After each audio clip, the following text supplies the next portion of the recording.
Hi guys, welcome to the Art Server. So in today's video, I'm going to show you how to enable QAT acceleration. QAT is Intel's QuickAssist technology in ZFS on Linux. And in particular, I'm going to be doing this on CentOS 7, but the procedure generally applies to most other distributions except maybe a few distribution-specific steps. So anyway, I hope this is going to help you guys out if you're interested in basically accelerating ZFS using a QAT acceleration card. Now, I was actually originally planning to make this video quite a while ago. If you've been around the channel long enough, there was a video I made about a year ago almost where I showed you how to set up the QAT drivers for the QAT card. I was hoping to follow up with this video and other videos I'm going to make about QAT acceleration in ZFS after that video. But the process that I was using to set up QAT in ZFS was just really messy. And first of all, I was installing things manually, installing ZFS basically from source. And that worked, there's not a problem with that, but it's just not the easiest way, it's not the most maintainable way. And so I really didn't want to recommend that as a way to get QAT to work with ZFS. And then I was going to do a video on showing you how to rebuild the ZFS RPM packages for CentOS with QAT support. And although I did also get that to work, it required some patchwork that I really didn't want to recommend either.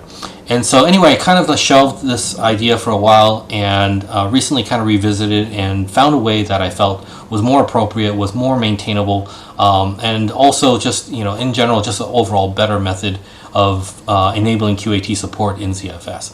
So anyway, that's why I'm back here on this video. I'm hoping to follow this video up with a couple other videos where we're going to talk about the pros and cons and cost-benefit analysis of using QAT with ZFS on Linux, and where it seems to work, where it doesn't work.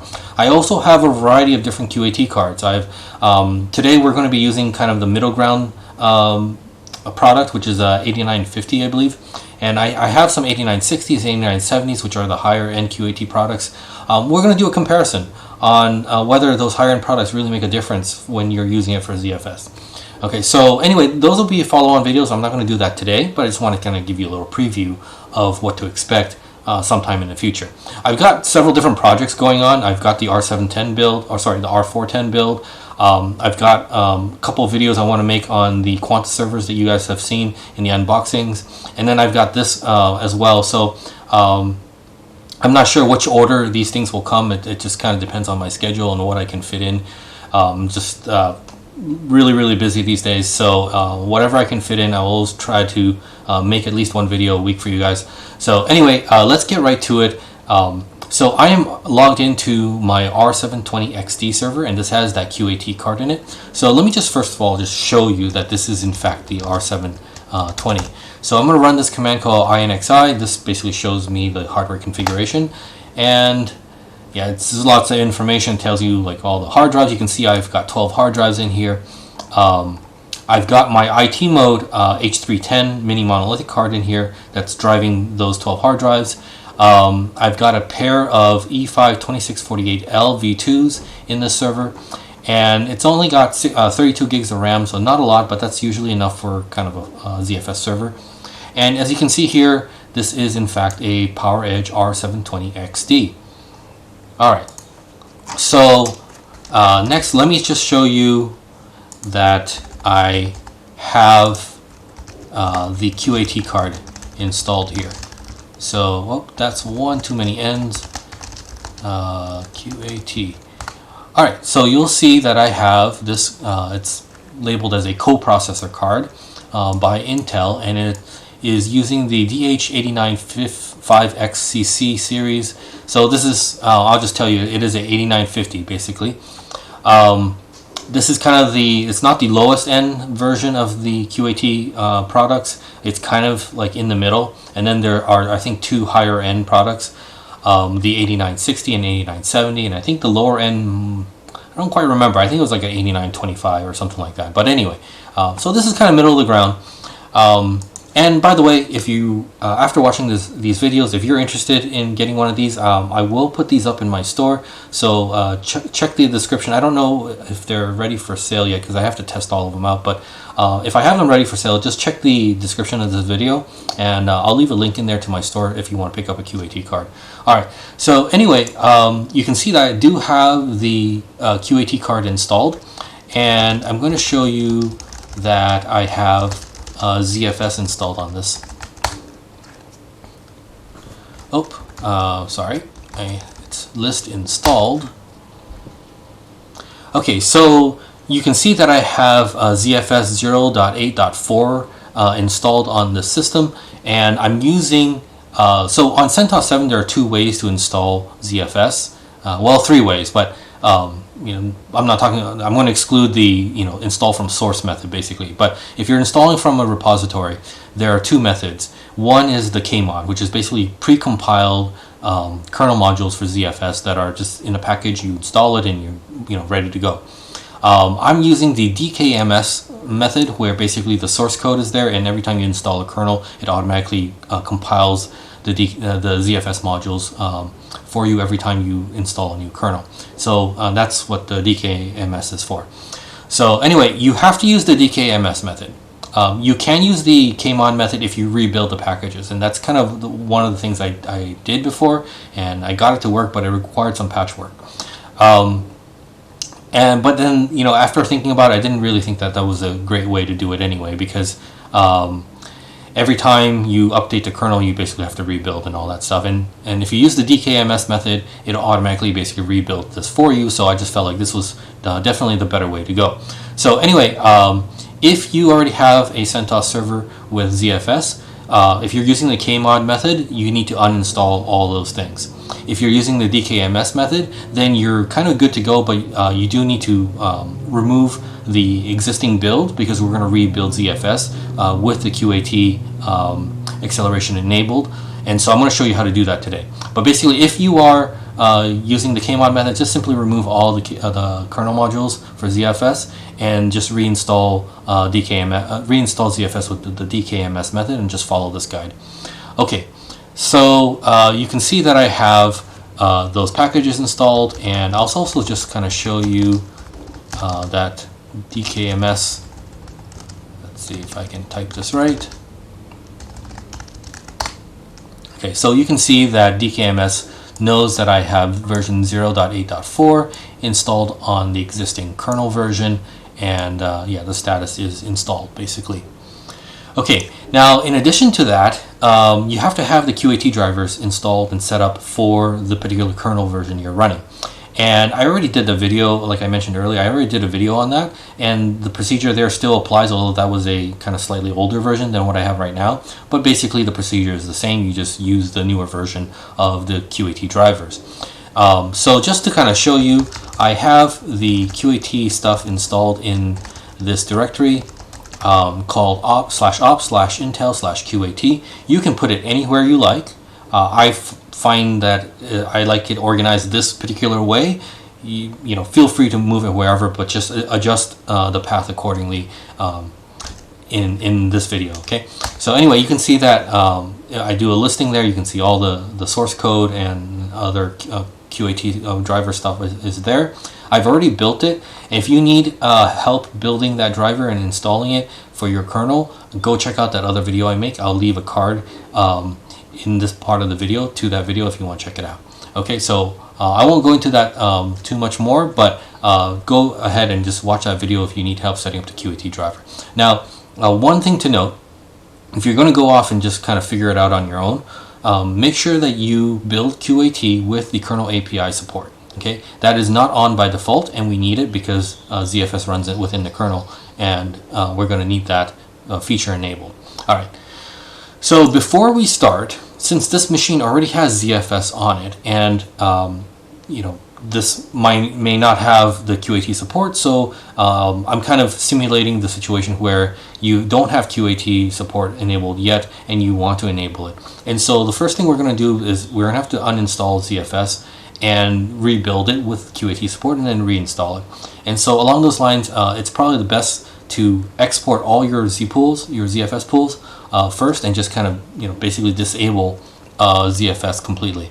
So I have a disk pool online here, so I'm going to export it, or export -A for all. So however many disk pools I have, I'm just basically going to shut them all off. And next I'm going to remove the ZFS kernel modules.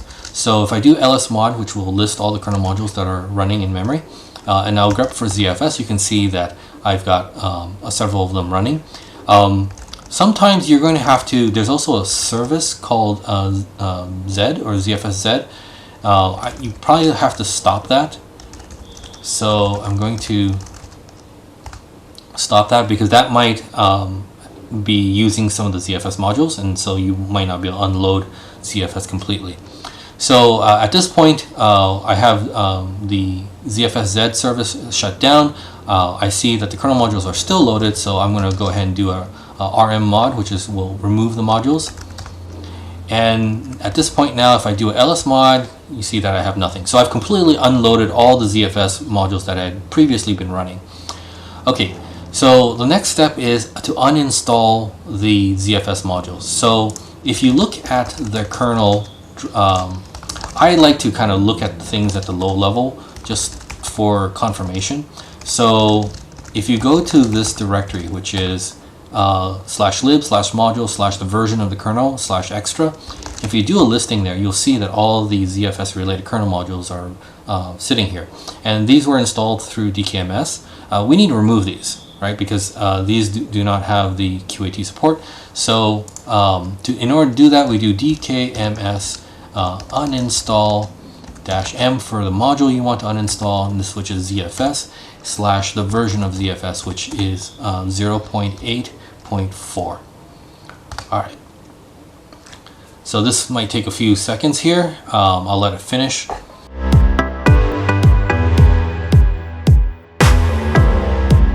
Alright, so now we've uninstalled the ZFS kernel modules, and over on the right side, if we do a listing now, you will see that everything's gone.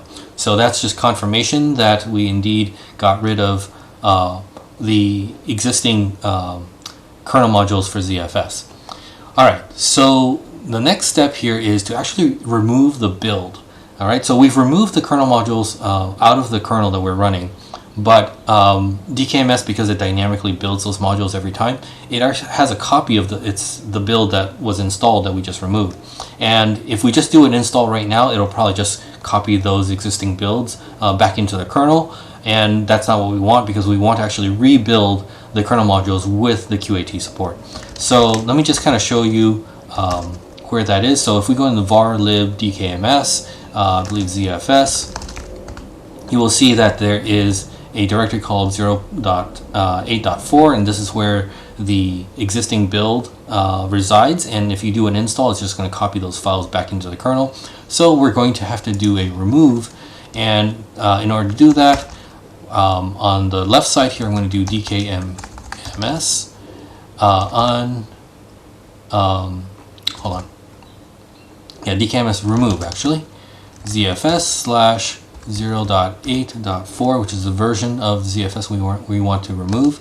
And I'm going to do --all. Basically, if you have, I only have one kernel here, but if you have multiple kernels, it would remove that module build from all the versions of kernels that are available. But anyway, I only got one, so we're going to go ahead and do this.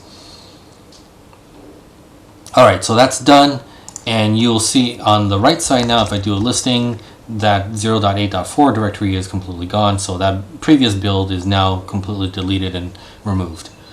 Alright, so now we can almost get started on rebuilding ZFS with QAT support. And now the way to enable that, okay, so as you might remember from earlier, I said that I have QAT installed in this path, which is /ops/intel/QAT. And so for DKMS, for the DKMS build of ZFS to pick up that you have QAT available, you basically have to set an environment variable before you start building. So I'm going to do export ICP _root equals opt intel QAT. All right. So now, like I said earlier, you can put QAT anywhere you wish on your file system within your server. So if you're not using the same path that I'm using, make sure you adjust this environment variable to whatever it is that you have on your system. Alright, so let's go ahead and hit enter. Now that we have that environment variable set up, if we do a DKMS install, which will rebuild the kernel modules, it will detect that QAT is available and include that in the build. So we're going to do DKMS install -m ZFS /0.8.4 and -k. We're just going to build it for the existing running kernel, and I'll get the version of that by running uname-r. And so if I hit enter now, this should rebuild the ZFS modules with QAT support.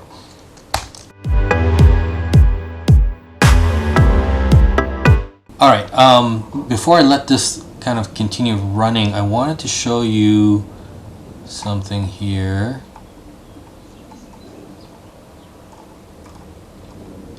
I think I just saw it. It scrolls by really quick, so oh yeah, right here. Okay, so you'll see checking QAT source directory. It's detected that QAT build directory. So this is just confirmation that it in fact picked up the environment variable where I'm pointing it to /op/intel/QAT, and it is finding the necessary files it needs to build QAT support into ZFS. Alright, so I'm going to let this continue scrolling through and come back when it's done building.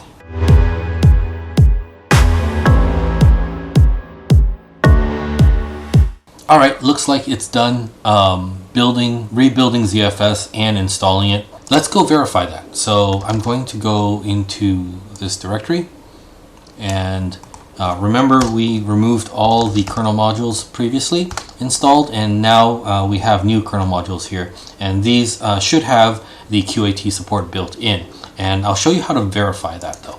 Okay, so first of all, let's load ZFS into the kernel. Remember we have removed it, and so now you can see it's now loaded back up, and at this point I can re-import my zpool, but before I do that, I want to show you a couple things that you might want to check just to make sure that the QAT support is actually working. So one thing we want to do is mod info on ZFS, and we'll grep for the letters QAT, and so you'll see that the ZFS module has a dependency on QAT API. Okay, and so that's the kernel API module for QAT, and we've got a couple of parameters here which will be things that we're going to be able to adjust, and I'll show you that in a second. But basically you can see that if these parameters and the dependency on QAT_API are there, then definitely this ZFS module has the QAT support built in. Alright, so that's one way you can check to make sure that the build actually included the QAT stuff. Now the other thing you can do is running lsmod grep for ZFS again, and you can see that right here QAT_API, okay, ZFS depends on that, and that's because QAT support in ZFS is now enabled. If it did not build correctly with the QAT support enabled, you will not see this part. Alright, so next thing, so you can check that QAT is actually working, I want to talk to you about these three parameters that you see up here. Basically, these are parameters that you can influence during runtime to disable QAT if you needed to do that. For example, if you're troubleshooting something and maybe you think that QAT is somehow causing a problem, you want to turn it off. You can use these parameters or like these variables in the module to basically disable or enable QAT encryption, checksumming, and compression. Okay, so those are found in, if you go into sys module ZFS parameters. Okay. Oh yeah. Okay. There's a lot of different things here. Let's let me do it this way. ZFS_QAT. *_ disable. So okay, so these are the three parameters that you can manipulate during runtime. And I'll show you what's in them right now. I think we can probably get the contents if I just do a grep on that. Alright, disable. Okay, so you can see that inside these parameters, currently it's just the value is 0, 0, and 0. And that means that the disabling is not enabled. So, so basically it should be working. If you saw a 1 here, then that means that they are disabled, right? So checksumming with QAT, it would be disabled if this was a 1. Compression with QAT would be disabled if this was a 1. And encryption with QAT would be disabled if this was a 1. Now, I'll also mention that I think there's some sort of timing issue where if this stuff isn't loaded yet, basically what I find is that a lot of times I have to, even though it says it's enabled right now, it might not be working. And I also want to show you how you can verify whether it's working or not in a second here, but sometimes I find that it's not working even though this is 0. And so what I have to do then is manually set this to 1 and then set it back to 0, and then that seems to get things working. So keep that in mind if you're playing around with this and you're like, hey, why isn't it working? Try turning on the disable and then turning it off again, and see if that brings the thing brings the QAT back into ZFS. I'm not really sure why that is. There might be some sort of bug or something like that, but anyway, I just wanted to mention that because that's something I've run into. Okay, so as far as checking to see if the QAT stuff is actually working with your ZFS, you can look at this in the kernel statistics. So in proc, SPL, kstat, ZFS, there is a file here called QAT, and so I'll just run a cat on that, and you will see that it basically collects statistics on various requests that it gets. So this is like how many compression requests, how many compression total bytes in, total bytes out. Same thing for decompression, how many decompression fails, encryption requests, how many total bytes in and out, and how many decryption requests, bytes in and out as well. And then also the number of checksums that were requested and the total bytes in for those checksums. So if you monitor this, so basically you can basically do something like this. Here, I'll do it on this other terminal. You do a watch-n1. Basically, I'm going to refresh this every second and do a proc SPL, kstat, ZFS, QAT. So basically, I'm going to show the contents of this file once every second. So if I run that, you can see that basically it's refreshing every second, and I can see the statistics change here as some activity happens on. Obviously, nothing's happening right now, but I will show you that in a second. So let's go ahead and now that we know the ZFS is built properly with QAT support and the QAT stuff is loaded, let's go ahead and import that pool I exported earlier. Okay, so you'll see that actually immediately, I guess there were some checksum requests, and those are the total number of bytes that went in. And so you can see that the QAT stuff is working right now. So yeah, let's go into, so this ZFS pool is basically in /data, and then I have a data set in /data/test. So let's go in there. So I'm going to go ahead and run a IO zone benchmark on the left side, and you can see that the kernel statistics for QAT in ZFS will get incremented. Okay, so let's see, I think, yeah. All right, so I'm just going to run this briefly. I'm not going to let the whole benchmark run because that's not the point of this video. I will make another video that will show you kind of the benefits and some benchmark comparisons of using a QAT accelerator with ZFS. So as you can see right now, it's running, initially it's doing a write to create all the files for the benchmark, and you can see immediately that those writes are being compressed and those compression requests are going into the QAT card. So so anyway, you can see that that's happening. I'm going to go ahead and stop this benchmark for now. Okay, so one thing that I didn't explicitly mention to you because I already had my data set up, but I do want to kind of mention it here, is that QAT supports only a certain types of algorithms, and so not everything will work with QAT. And there's also some other restrictions. So for starters, the record size of your dataset has to be 128K, and which is the default for ZFS. For whatever reason, if you use a larger record size, which is very common, for example, if you're creating a dataset for media files, it's usually more beneficial to have like a 1 meg record size. If you do that, the QAT stuff will not work. It'll basically just bypass QAT and go back to doing things normally. I'm not really sure exactly why that is, and I don't know if there's a fix for that in sometime in the future. But I guess the benefit is that usually if you have a data set for storing media files, those media files are already compressed, right? They're usually compressed with video codecs and audio codecs, and so there's might not be much benefit in trying to recompress them again at the ZFS level. So that may or may not matter. But if you keep your record size to the default 128K, ZFS will work.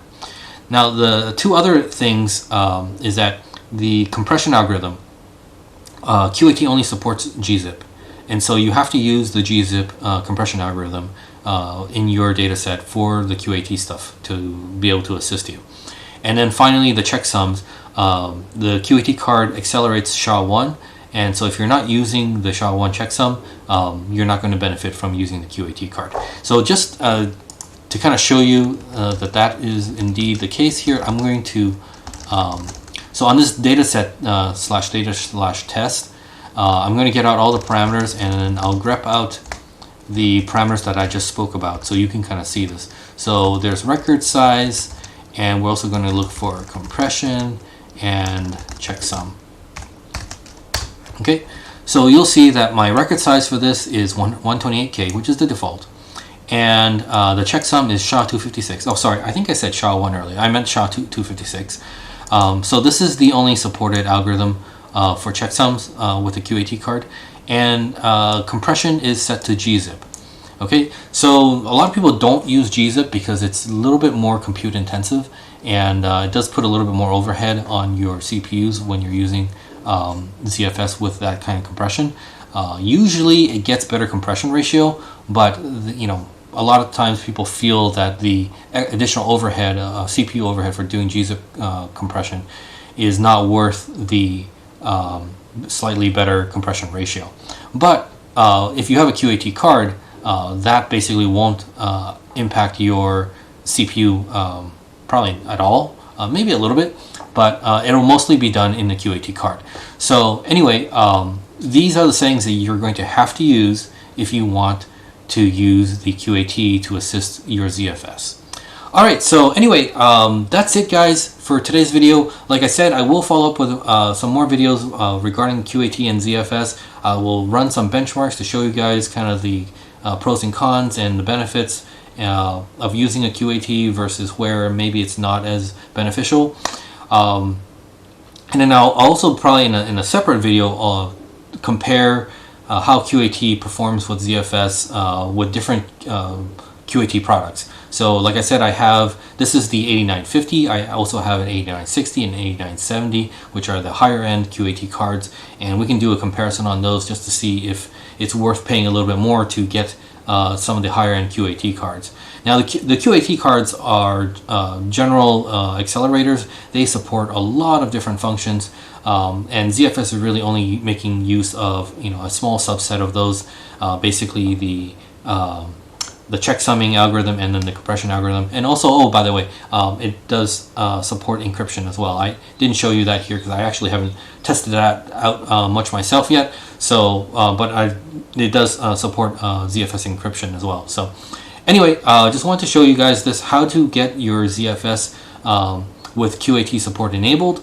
And stay tuned for future videos where we're going to talk more about how this benefits you or doesn't benefit you, and the comparison of the various other QAT cards. Alright, so hope you liked this. If you liked it, please give me a thumbs up, and if you're new to the channel, make sure to subscribe if you want to see more videos like this. Alright, thanks a lot guys, bye bye.